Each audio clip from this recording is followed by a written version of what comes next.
Hola. Hoy voy a contarte algo que suena absurdo, casi cómico al principio.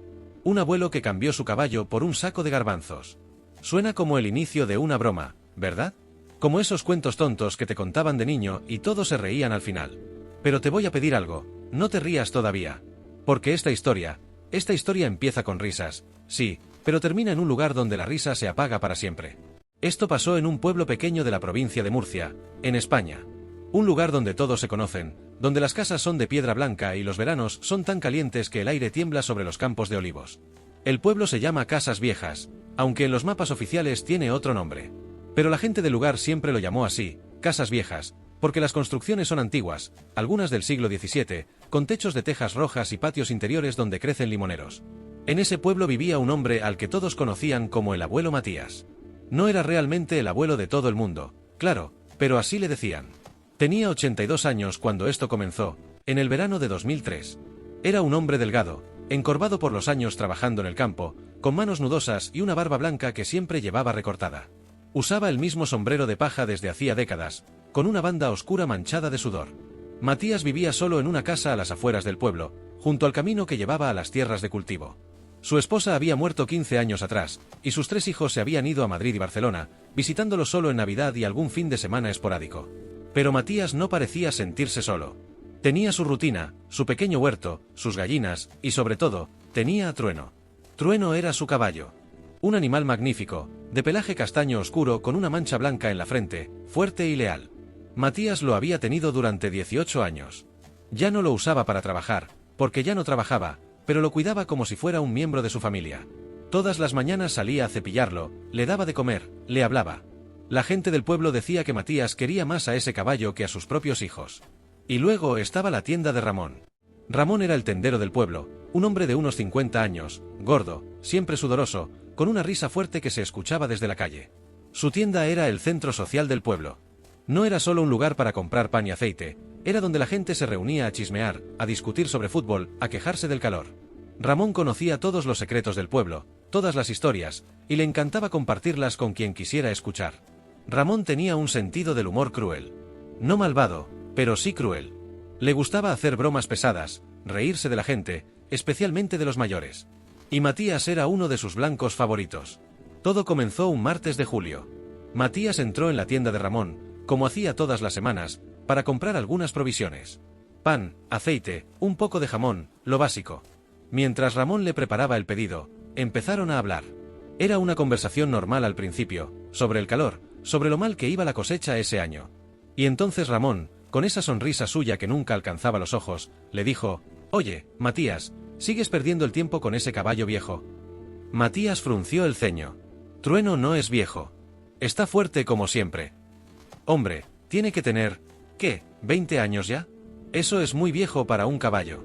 Además, ¿para qué lo quieres? Ya no trabajas. Solo te cuesta dinero en comida y cuidados». «Es mi compañero», respondió Matías simplemente. Ramón rió. «Compañero. Eso es lo que dicen los locos que hablan con los animales». Había otras personas en la tienda, 3 o 4 vecinos, y algunos rieron también. No con malicia, solo porque Ramón siempre hacía reír. Matías no dijo nada más. Pagó y se fue. Pero algo había cambiado en su expresión.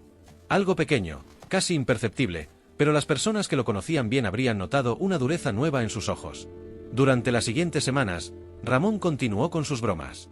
Cada vez que Matías entraba en la tienda, Ramón hacía algún comentario sobre el caballo. «Todavía alimentando a ese saco de huesos. Deberías venderlo antes de que se caiga muerto. Yo te lo cambio por un saco de papas, hombre, te hago un favor». La gente se reía. Era solo Ramón siendo Ramón. Nadie pensaba que hubiera nada malo en ello. Pero Matías dejó de responder. Solo escuchaba, con esa expresión dura, y se iba. Y entonces llegó ese día. El día que todo cambió. Era un viernes por la mañana, a principios de agosto. Hacía un calor infernal, de esos días donde el aire es tan denso que cuesta respirar. Matías entró en la tienda de Ramón. Llevaba su sombrero de paja, pero había algo diferente en él. Sus ojos estaban apagados, como si algo se hubiera extinguido en su interior. Ramón estaba detrás del mostrador, organizando unas latas. Cuando vio entrar a Matías, sonrió. Matías, ¿qué te trae por aquí hoy? ¿Más comida para el caballo prehistórico?» Matías no respondió inmediatamente. Solo caminó hasta el mostrador, lentamente, arrastrando un poco los pies. Y entonces, con voz completamente plana, dijo: «Quiero hacer un trato contigo». Ramón levantó las cejas, intrigado. «¿Un trato? ¿Qué tipo de trato?» «¿Tú tienes garbanzos?» «Sí, claro. Tengo garbanzos. ¿Quieres comprar?» «No. Quiero hacer un intercambio». «¿Un intercambio?» Ramón estaba empezando a divertirse. «¿De qué hablas, viejo?» Matías lo miró directamente a los ojos. «Te doy a trueno. Tú me das un saco de garbanzos». Hubo un momento de silencio absoluto en la tienda. Ramón parpadeó, sin comprender. «¿Qué has dicho?» «Mi caballo. Por un saco de garbanzos. ¿Aceptas?» Y entonces Ramón comenzó a reír. No una risa pequeña, sino una carcajada enorme que hizo temblar su barriga. Se agarró del mostrador, doblándose de risa. «¿Tu caballo? ¿Ese caballo que cuidas como si fuera de oro? Por un saco de garbanzos». Otras personas en la tienda también empezaron a reír. La noticia se extendió rápidamente.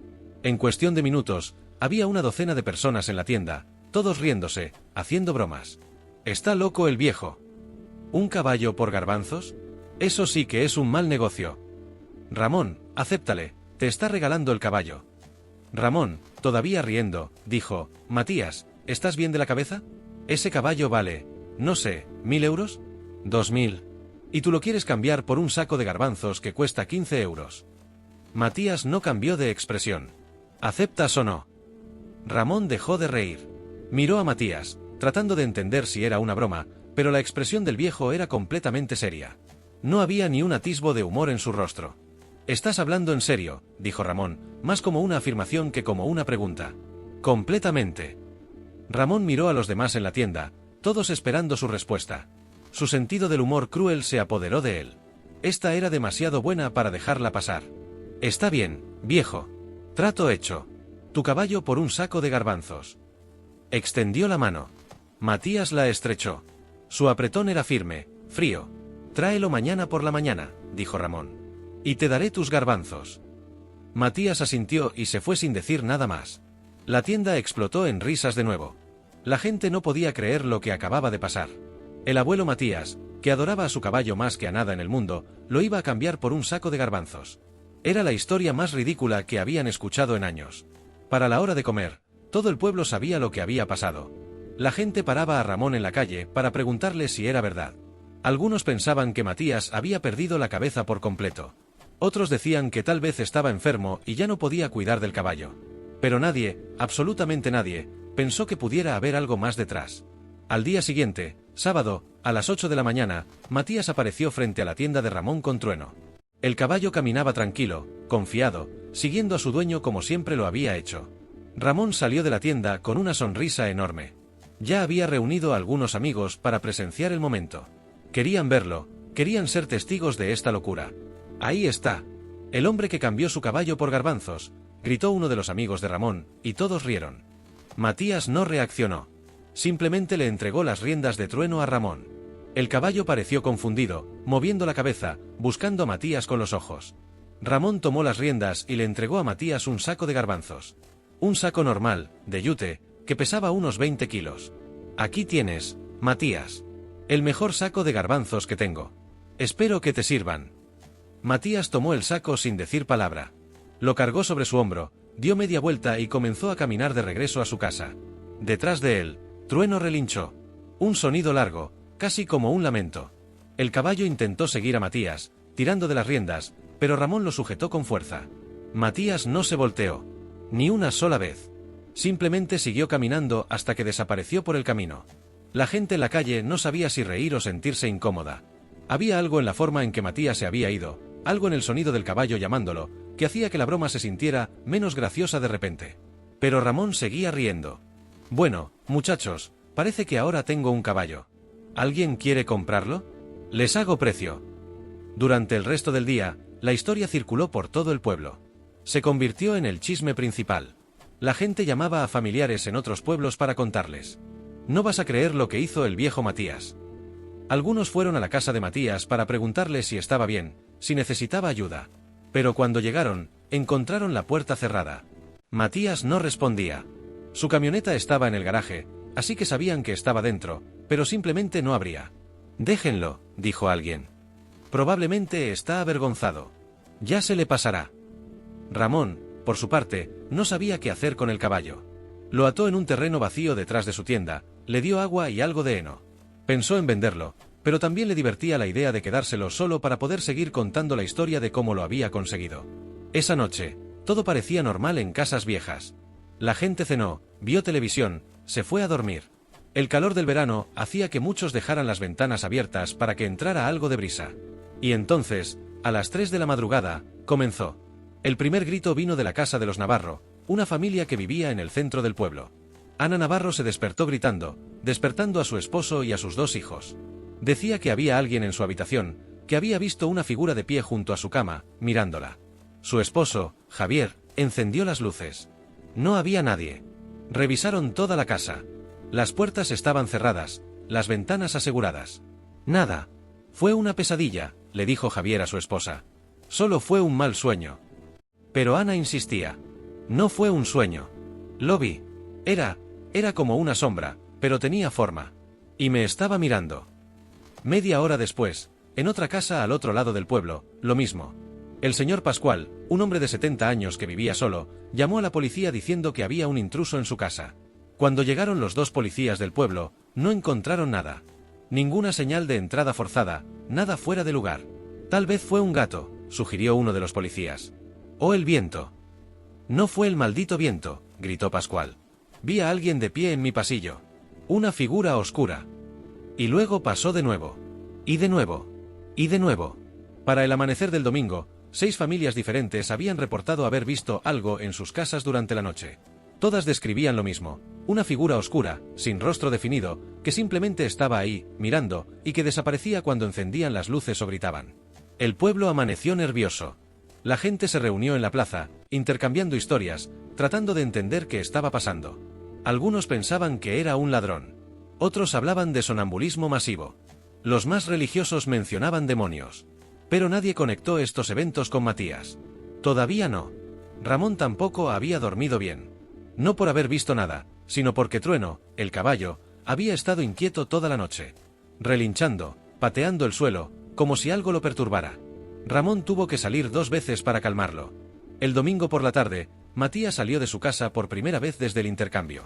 Caminó hasta la tienda de Ramón. La gente que lo vio pasar notó que parecía diferente. Más delgado, si eso era posible. Su piel tenía un tono grisáceo. Pero sobre todo, sus ojos. Esos ojos que siempre habían sido cálidos, aunque cansados, ahora estaban completamente vacíos. Entró en la tienda. Ramón estaba atendiendo a una clienta. Cuando vio a Matías, su sonrisa se desvaneció un poco. Había algo en la presencia del viejo que le causaba incomodidad. «Matías», dijo Ramón, tratando de sonar casual. «¿Qué necesitas?» «Vengo a ver cómo está Trueno». «Ah, el caballo está bien. Está detrás de la tienda. Puedes verlo si quieres». Matías asintió y salió por la puerta trasera. Ramón lo siguió, curioso. Cuando llegaron al terreno donde estaba el caballo, Trueno inmediatamente reconoció a Matías. El animal se acercó trotando, moviendo la cabeza con alegría, como si esperara que su dueño hubiera venido a llevárselo de vuelta. Matías extendió la mano y acarició el hocico del caballo. Trueno presionó su cabeza contra la mano de Matías, relinchando suavemente. Y entonces Matías habló, pero no a Ramón. Habló al caballo. «Lo siento, amigo. Tenía que hacerlo. Era la única forma». Ramón frunció el ceño. ¿La única forma de qué? Matías se volteó hacia él. Y cuando Ramón vio su expresión, sintió un escalofrío que le recorrió la espalda a pesar del calor. «De pagar el precio», dijo Matías con voz hueca. «¿De qué estás hablando? Tú querías reírte de mí. Todos querían reírse. Pensaban que era un viejo tonto, perdiendo el tiempo con un animal. Pero Trueno era lo único que me importaba. Lo único que me quedaba». Su voz se quebró ligeramente. «Y lo di. Lo di por nada. Por garbanzos». Ramón comenzaba a sentirse realmente incómodo ahora. «Mira, Matías, si te arrepentiste, podemos anular el trato. Te devuelvo el caballo, tú me devuelves los garbanzos, y ya está». Matías negó con la cabeza lentamente. «No. Ya está hecho. El trato está hecho. Y ahora ellos saben». «¿Quiénes saben? ¿De qué hablas?» Matías miró a Ramón con esos ojos muertos. «Los que están esperando». Los que siempre han estado esperando a que alguien renuncie a lo que más ama. Yo renuncié. Acepté un precio absurdo, ridículo, por lo que más quería. Y eso abre una puerta. Ramón rió nerviosamente.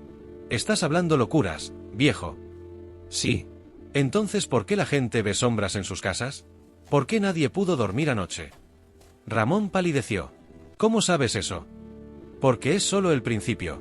Cuando alguien hace un intercambio tan desequilibrado, tan absurdo, tan contrario a la naturaleza, se rompe algo. Se rompe el equilibrio.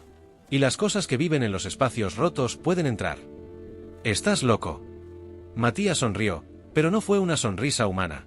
Fue algo retorcido, algo vacío. Tal vez. O tal vez tú y todos los que se rieron pronto entenderán que hay cosas peores que la locura.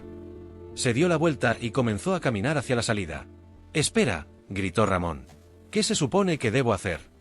Matías no se detuvo. «Nada. Ya es demasiado tarde. El intercambio está completo. Ahora solo queda esperar a ver qué toman a cambio». Y se fue, dejando a Ramón solo con el caballo y un miedo creciente que no podía explicar. Esa noche fue peor. Las apariciones se intensificaron. No eran solo sombras ahora. La gente reportaba escuchar voces. Susurros en habitaciones vacías. Risas que venían de ninguna parte. Objetos que se movían solos. María González juró que vio a su madre muerta sentada en la sala de estar, mirándola con ojos huecos. Cuando encendió la luz, no había nadie. Carlos Ruiz despertó con la sensación de que alguien lo estaba tocando, dedos fríos recorriendo su cara. Saltó de la cama, encendió todas las luces de su casa, y no durmió el resto de la noche. La familia Martínez encontró a su perro muerto en el patio. No tenía heridas, no mostraba signos de enfermedad. Simplemente estaba muerto, con los ojos abiertos, como si hubiera visto algo que lo asustó hasta matarlo. El lunes por la mañana, el pueblo estaba en pánico. La gente se reunió en la iglesia, pidiendo al padre Tomás que hiciera algo, que bendijera las casas, que los protegiera de lo que fuera que estaba pasando. El padre Tomás era un hombre joven, de apenas 40 años, que había llegado al pueblo hacía 5 años. Era pragmático, moderno, no creía en supersticiones. Pero cuando vio el miedo genuino en los ojos de sus feligreses, supo que tenía que hacer algo. «Bendeciré todas las casas», prometió. «Rezaremos juntos. Pero también creo que debemos buscar explicaciones racionales. Tal vez haya un escape de gas causando alucinaciones. O algún tipo de histeria colectiva». Pero esa tarde, mientras bendecía la casa de los Navarro, el padre Tomás vio algo que lo hizo detenerse en medio de su oración. En el espejo del pasillo, por solo un segundo, vio una figura detrás de él. No su reflejo. Otra cosa. Algo alto, delgado, sin rostro. Se volteó rápidamente. No había nada. Miró de nuevo el espejo. Su propio reflejo lo miraba de vuelta, pálido, asustado. Y entonces se dio cuenta, su reflejo estaba sonriendo, aunque él no lo estaba.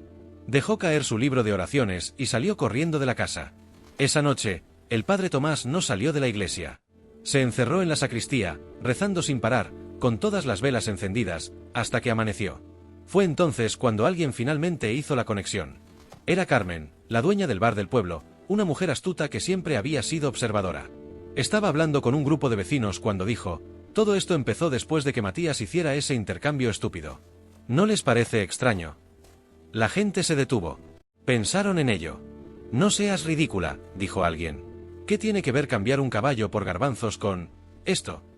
«No lo sé», respondió Carmen. «Pero Matías dijo algo raro antes de irse, ¿no? Ramón, tú estabas ahí. ¿Qué fue lo que dijo?» Ramón, que había estado callado, pálido y ojeroso desde hacía días, finalmente habló. Su voz temblaba. Dijo que había roto algo. Que había abierto una puerta. El silencio que siguió fue absoluto. «Tenemos que hablar con él», dijo alguien. Un grupo de 10 personas, incluido Ramón, caminó hasta la casa de Matías. Era martes por la tarde. El sol todavía brillaba, pero el calor se sentía opresivo, antinatural. Llamaron a la puerta. No hubo respuesta. «Matías, abre.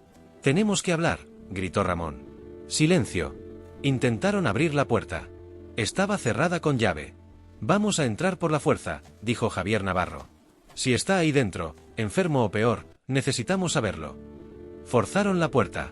No fue difícil, era una puerta vieja. Entraron en la casa. Estaba oscura, todas las ventanas cerradas, las cortinas corridas.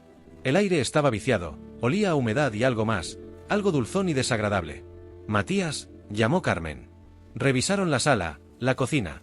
Vacías. Muebles cubiertos de polvo. Platos sucios en el fregadero, algunos con comida podrida. Subieron las escaleras hacia el dormitorio. La puerta estaba abierta. Y ahí lo encontraron. Matías estaba sentado en una silla junto a la ventana, mirando hacia afuera. No se movió cuando entraron. Ni siquiera parpadeó. Matías. Carmen se acercó lentamente. Cuando estuvo lo suficientemente cerca para verlo claramente, soltó un grito ahogado. Matías había envejecido décadas en cuestión de días. Su piel estaba gris, arrugada como papel viejo. Sus ojos estaban hundidos profundamente en las cuencas, secos, sin vida. Pero lo peor era que estaba sonriendo. Una sonrisa horrible, demasiado ancha, que mostraba dientes amarillentos. «Matías, ¿qué te pasó?», susurró Ramón, horrorizado. Lentamente, muy lentamente, Matías giró la cabeza hacia ellos. El movimiento fue antinatural, como si su cuello fuera de madera rígida. Cuando habló, su voz era como papel de lija. «Ya vienen. Los puedo sentir. Están hambrientos». «¿Quiénes? ¿De qué hablas?», preguntó Javier. Los ojos muertos de Matías se fijaron en Ramón. «Tú te reíste». Todos se rieron. Pensaron que era un tonto. Pero no entendían. Trueno era mi alma. Lo único puro que me quedaba. Y lo di. Lo cambié por nada. Se rió, un sonido seco, horrible. Y cuando das tu alma por nada, cuando la desprecias tanto, ellos notan. Los hambrientos. Los que esperan en los bordes. «Esto es una locura», dijo alguien. «Necesita un médico». «No», dijo Carmen, y había terror genuino en su voz. «Creo que está diciendo la verdad». Matías asintió lentamente. Abrí la puerta. El intercambio fue tan incorrecto, tan contrario al orden natural, que creó una grieta. Y ahora están entrando. Uno por uno. Tomando lo que quieran. Tomando hasta que no quede nada. «¿Cómo lo detenemos?», preguntó Ramón desesperadamente. «Tiene que haber una forma». Matías lo miró fijamente. «Devuélveme a Trueno». «¿Qué?». «Anula el intercambio. Devuélveme a mi caballo. Tal vez si el equilibrio se restaura, la puerta se cierre». Ramón no dudó. «Sí, te lo devuelvo. Ahora mismo. Ven conmigo». Pero cuando Ramón intentó ayudar a Matías a ponerse de pie, el viejo se desplomó. Pesaba casi nada, como si sus huesos fueran huecos. «No puedo caminar», susurró Matías. «Llévalo a mi casa. Pon a Trueno en su establo. Y trae los garbanzos». Ramón corrió de vuelta a su tienda. Los demás se quedaron con Matías, incómodos, asustados, sin saber qué hacer. Carmen intentó hacer que Matías bebiera agua, pero él apenas podía tragar. Estaba apagándose, como una vela consumiéndose. 20 minutos después, Ramón regresó con Trueno. El caballo parecía agitado, asustado, sus ojos mostrando el blanco. No quería acercarse a la casa, tirando de las riendas, relinchando con angustia. Finalmente, con la ayuda de Javier, lograron llevar al caballo al viejo establo detrás de la casa. Lo metieron en su compartimento habitual, donde había estado durante años. Tan pronto como Trueno estuvo dentro, el caballo se calmó. Se quedó quieto, respirando pesadamente, pero quieto. Ramón subió corriendo al dormitorio con el saco de garbanzos. «Aquí están. El trato está anulado. Te devuelvo tu caballo, tú me devuelves los garbanzos». Matías, con un esfuerzo visible, levantó una mano temblorosa.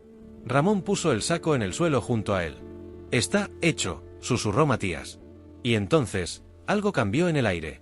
Fue sutil al principio. Una sensación de alivio, como cuando sale el sol después de una tormenta. La opresión que todos habían estado sintiendo, ese peso invisible, comenzó a disminuir. Matías dejó escapar un largo suspiro. El color comenzó a regresar lentamente a su piel. Sus ojos, aunque todavía cansados, recuperaron algo de vida. «Funcionó», dijo Carmen con alivio. «Gracias a Dios, funcionó». Pero Matías negó con la cabeza débilmente. «No del todo». «¿Qué quieres decir?». La puerta se cerró. Pero ya entraron algunos. Y no se irán, hasta que tomen lo que vinieron a buscar. «¿Qué vinieron a buscar?», preguntó Ramón. Matías lo miró con tristeza. «Risas». Esa palabra quedó flotando en el aire, extraña, fuera de lugar. «Risas», repitió alguien. «Ustedes se rieron», dijo Matías. Se rieron de un viejo tonto que dio lo que más amaba por algo sin valor. Su risa alimentó la grieta. Les dio forma a las cosas que entraron. Y ahora, quieren más. Quieren todas las risas. Quieren quedarse con ellas. «Eso no tiene sentido», dijo Javier. Pero Carmen palideció. El niño de los Morales. Dejó de reír hace 3 días. Pensamos que solo estaba enfermo, pero... Mi esposa tampoco ha sonreído desde el domingo, añadió otro hombre. Y cuando le pregunto qué le pasa, solo dice que no puede, que no recuerda cómo.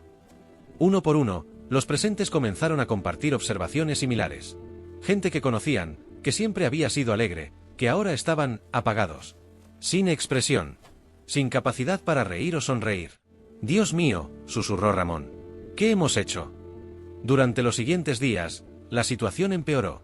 Más y más personas en el pueblo perdían la capacidad de reír. No era que estuvieran tristes. Era que físicamente no podían hacerlo. Intentaban sonreír y sus músculos simplemente no respondían. Intentaban reír y no salía ningún sonido. Era como si esa parte de ellos hubiera sido arrancada. Los niños dejaron de jugar. Las conversaciones se volvieron monótonas, sin inflexión. Las familias se sentaban a cenar en silencio absoluto, masticando mecánicamente, sin el sonido de risas o bromas que antes llenaban las casas. El pueblo se volvió un lugar silencioso, gris, muerto. Y las apariciones continuaban. Pero ahora la gente podía verlas más claramente. Figuras altas, delgadas, sin rostro, que deambulaban por las calles de noche. Entraban en las casas, se paraban junto a las camas de las personas mientras dormían, y tomaban algo. Algo invisible, algo esencial. El padre Tomás intentó exorcismos. No funcionaron. Las figuras simplemente lo ignoraban, caminando a través de sus bendiciones como si fueran aire. Algunas familias intentaron irse del pueblo. Pero cuando llegaban a la carretera que salía de casas viejas, sus autos se detenían. Los motores morían. Y no importaba cuánto lo intentaran, no podían arrancarlos de nuevo. Solo funcionaban cuando regresaban al pueblo. Estaban atrapados. Matías, recuperado parcialmente, se convirtió en el único que parecía entender lo que estaba pasando. Explicó que las entidades que habían entrado eran comedores de alegría. Seres que existían en los espacios entre la realidad, alimentándose de emociones positivas. Normalmente no pueden acceder a nuestro mundo, explicó con voz débil. Pero cuando alguien hace algo tan contrario al orden natural como lo que yo hice, cuando se desprecia el valor de algo amado de forma tan absoluta, se crea una fisura. Y ellos pueden entrar. ¿Cómo los detenemos?, preguntó el alcalde del pueblo, un hombre que ya no podía sonreír, cuyos ojos estaban apagados. No lo sé, admitió Matías. Cerré la puerta, pero los que ya entraron, están aquí. Y seguirán tomando hasta que se sacien. O hasta que no quede nada que tomar. Tiene que haber algo, insistió Ramón, desesperado. Matías lo miró con algo parecido a la lástima. Tú empezaste esto. Con tus burlas, con tu crueldad disfrazada de humor. Hiciste que me sintiera tan pequeño, tan insignificante, que estuve dispuesto a dar lo que más amaba solo para demostrar que no me importaba. ¿Qué podía ser tan frío como tú? Ramón agachó la cabeza, lágrimas corriendo por sus mejillas. Pero ni siquiera podía sollozar. El sonido no salía. Pasaron las semanas. El pueblo se convirtió en un lugar fantasmal. La gente seguía con sus rutinas diarias, pero era mecánico, sin vida. Iban a trabajar, comían, dormían. Pero no había alegría. No había risas. No había luz en sus ojos. Los niños eran los peores. Verlos jugar en silencio, sin gritos de alegría, sin risas, era desgarrador. Y las figuras seguían ahí, siempre presentes, caminando entre la gente como si fueran dueños del lugar. Matías pasaba la mayoría de su tiempo con Trueno. El caballo era lo único que parecía no afectado por las entidades. Tal vez porque era un animal, tal vez porque había sido parte del intercambio original. Matías lo cepillaba, le hablaba, encontrando en el caballo el único consuelo que le quedaba. Una noche, 2 meses después del intercambio inicial, Matías tuvo un sueño. En el sueño, estaba en un lugar oscuro, vacío. Y frente a él había una figura. No era como las figuras sin rostro que plagaban el pueblo. Esta era diferente. Tenía forma humana, pero estaba hecha de luz pálida, enfermiza. La figura habló con una voz que parecía venir de todas partes y de ninguna parte. Hiciste un intercambio desigual. Rompiste el equilibrio. Pero hay una forma de restaurarlo completamente. ¿Cómo?, preguntó Matías en el sueño. Dale algo de valor igual al que perdiste. No a mí. A ellos. A tu pueblo. Da algo que valga tanto como lo que tu caballo valía para ti. ¿Qué puedo dar? No tengo nada. Tienes tu vida. Tienes tus años. Da eso. Matías despertó con el corazón acelerado. Pero sabía que el sueño no había sido solo un sueño. Era un mensaje. Una oferta. Pensó en ello durante días. Tenía 82 años. ¿Cuántos años le quedaban? 5, 10. No muchos. Pero eran suyos. Y sin embargo, miró a su alrededor. Vio al pueblo que había sido su hogar durante toda su vida convertido en un cascarón vacío. Vio a los niños sin sonrisas. Vio a las familias destrozadas por la ausencia de alegría. Todo por su culpa. Por su orgullo herido. Por su necesidad de demostrar algo. Tomó su decisión. Una noche, cuando el pueblo dormía, Matías salió de su casa. Caminó hasta el centro de la plaza, donde las figuras sin rostro deambulaban más densamente. Se arrodilló en el suelo de piedra y habló en voz alta. Yo causé esto. Mi acción abrió la puerta. Y ahora ofrezco mi vida, mis años restantes, como pago. Tómenlos. Pero dejen al pueblo en paz. Devuélvanles lo que tomaron. Las figuras se detuvieron. Todas a la vez. Y se volvieron hacia él. Hubo un momento de silencio absoluto. Y entonces comenzaron a moverse hacia él. Lentamente, rodeándolo, acercándose. Matías cerró los ojos. Sintió manos frías tocándolo, pero no como las que otros habían descrito. Estas manos buscaban algo más profundo. Tocaban su esencia, su tiempo, sus años. El dolor fue intenso. Como si le arrancaran algo desde el interior. Gritó, pero el sonido murió en su garganta. Y luego, silencio. Cuando el pueblo despertó a la mañana siguiente, encontraron a Matías en la plaza. Estaba muerto, tendido en el suelo, con los ojos cerrados. Pero había una expresión de paz en su rostro. Y su cuerpo parecía el de un hombre de 120 años, arrugado, consumido, como si todas las décadas que le quedaban por vivir hubieran sido drenadas en una sola noche. Pero algo más había cambiado. Las figuras sin rostro habían desaparecido. Y lentamente, gradualmente, las personas comenzaron a recuperar lo que habían perdido. Primero fue un niño pequeño, Martín, de 5 años. Su madre lo vio sonreír mientras jugaba con sus juguetes. Una sonrisa pequeña, tímida, pero real. La madre comenzó a llorar. Y entonces, por primera vez en meses, se rió. Un sonido pequeño, roto, pero una risa genuina. Como una onda expandiéndose, la capacidad de reír regresó al pueblo. Familia por familia, persona por persona. No fue instantáneo. Tomó días, semanas incluso. Y para algunos nunca regresó completamente.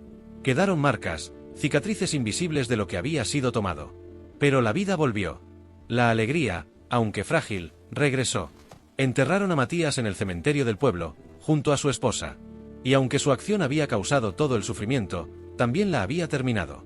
El pueblo decidió recordarlo no por su error, sino por su sacrificio. Ramón nunca volvió a ser el mismo. La culpa de haber provocado todo con sus burlas lo consumió. Cerró su tienda 6 meses después y se mudó a otra ciudad.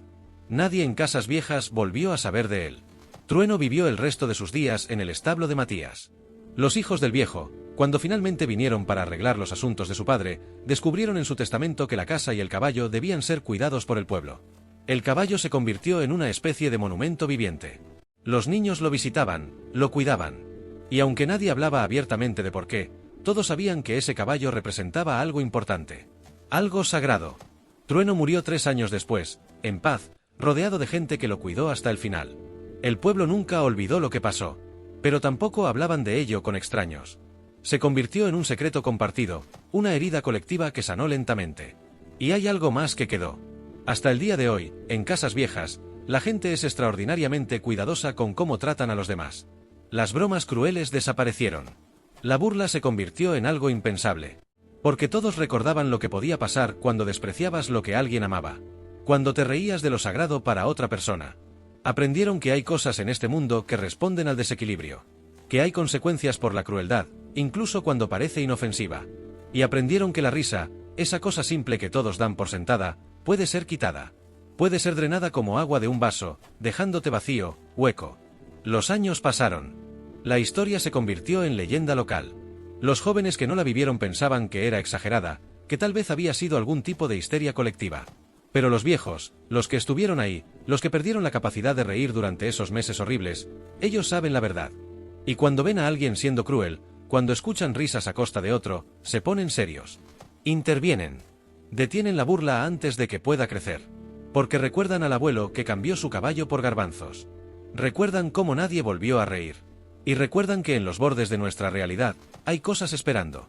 Cosas que notan cuando rompemos el orden natural. Cuando despreciamos el amor. Cuando convertimos lo sagrado en una broma. Y esas cosas tienen hambre. Siempre tienen hambre. Esperando el próximo intercambio imposible, la próxima grieta en el tejido de lo que es correcto. Esperando su oportunidad para entrar. Y tomar. Y tomar. Y tomar. Hasta que no quede nada más que silencio. Así que la próxima vez que te burles de alguien, que te rías de lo que aman, que menosprecies lo que consideran valioso, recuerda esta historia. Recuerda al viejo Matías. Recuerda su caballo. Y recuerda que en algún lugar, en los bordes donde la luz se encuentra con la oscuridad, algo podría estar prestando atención. Algo que espera. Algo que tiene hambre de risas. Y cuando las tome, cuando drene cada sonrisa, cada carcajada, cada momento de alegría, descubrirás lo vacío que puede sentirse el mundo. Lo silencioso que puede volverse. Y para entonces, será demasiado tarde para cambiar nada por garbanzos o por cualquier otra cosa. Porque lo que se rompe de esa manera, algunas veces nunca se repara completamente. Algunas cicatrices permanecen. Algunas sombras nunca se van del todo. Y en casas viejas, en las noches más oscuras, cuando el viento sopla entre las calles vacías, algunos todavía dicen que pueden ver figuras delgadas en los bordes de su visión. Esperando. Siempre esperando. Por si acaso alguien vuelve a olvidar. Por si acaso alguien vuelve a romper el equilibrio. Por si acaso hay otra oportunidad de entrar. Y tomar. Y nunca, nunca devolverlo.